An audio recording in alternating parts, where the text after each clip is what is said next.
Today, real-time Vironomics.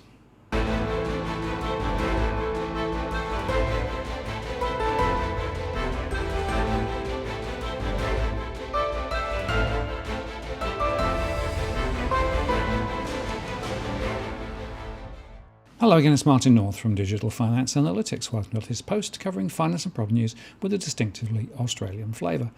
Now, the coronavirus, or COVID-19 as it's now called, continues to be troublesome in terms of the rising number of cases. But of course, the real discussion now is what is the potential economic impact?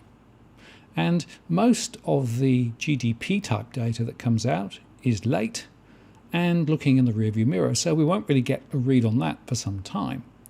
But now, some investment banks like Capital Economics, Morgan Stanley and Goldman Sachs have been trying to get more real-time data to understand whether there is evidence of any economic slowdown in China. And today I want to discuss that particular issue. There were a couple of interesting posts on Zero Hedge that highlighted some of the current leading indicators which combined may suggest that economic activity in China is indeed slowing and significantly. So let's have a look at some of those data points. We're going to start with congestion ratings, and just to give you an example, this is from TomTom. This is the data for Sydney, and you can see that the congestion rating goes up and down, but essentially we're tracking quite similar or slightly worse than last year. That's the dotted line compared with this year. Same is true in Melbourne as well. And in fact, it looks to me as though congestion in Melbourne over the last 7 days is a little worse than normal. No surprise there, perhaps. And we go up to Singapore, and we begin to see there's a bit of a decline compared with the long-term trend. And then we go to Hong Kong, and we can see again a declining trend relative to the long-term average. If we go to Beijing, we can see a very consistent fall in congestion relative to normal. And of course, throughout China, many of the cities have very significant road systems and very high congestion rates. And the same is true in Shanghai, where once again, congestion levels are significantly lower than normal. Chengdu, the same. Zhengzhou, the same. And Wuhan, where in fact it's even more extreme. So this suggests that momentum across those Chinese cities are definitely significantly lower than normal. Now, another dimension that we can look at is pollution levels. And Morgan Stanley spotted this and said that if there was a slowdown in industrial production and indeed in traffic, then you would see pollution levels falling. And indeed their data shows that currently pollution levels are significantly lower than normal. Now, we did our own checks on that, and certainly today, it's a Sunday of course, so that could be one reason, but Beijing air pollution's at 82, Shanghai's also at 82, and Wuhan is right down to 38 and rated good. So that indeed could be another leading indicator of limited industrial production and traffic. Now, here are some other leading indicators from Capital Economics. So wholesale food prices in China tend to climb each year ahead of the Lunar Day holidays. But food prices are now continuing to climb rather than easing back, which will of course put significant pressure on households ahead. And the daily passenger trips on railways, roads, air and by ship are combined significantly down, in fact 80% down from normal.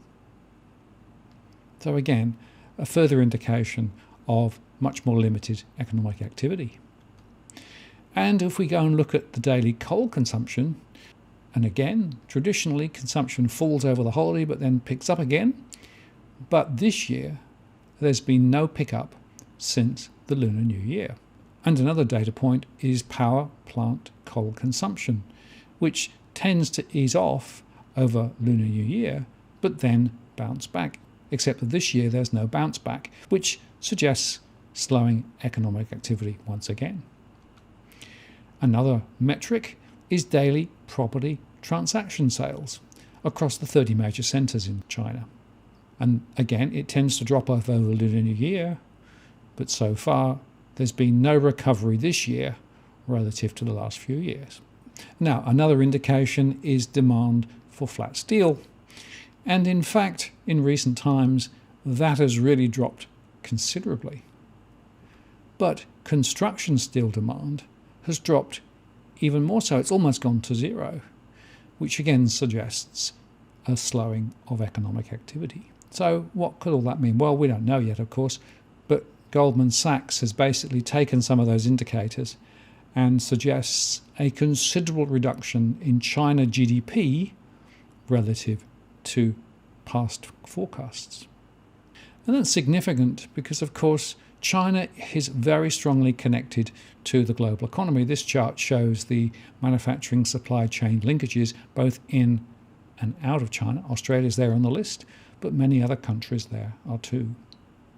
And the point about this is that if China slows, then the fallout is not going to just be within China, but it's going to be significantly broader across the global economy.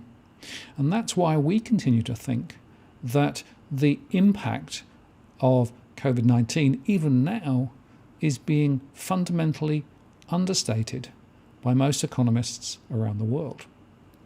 And if these leading indicators are indeed anything like right, it suggests that the Chinese economy is stalling and stalling quickly. And the fallout will be considerable. And remember, the virus is still raging. And by the way, 2 quick alerts. First, we're running our next live stream event on Tuesday at 8 p.m. Sydney time. Here is the link.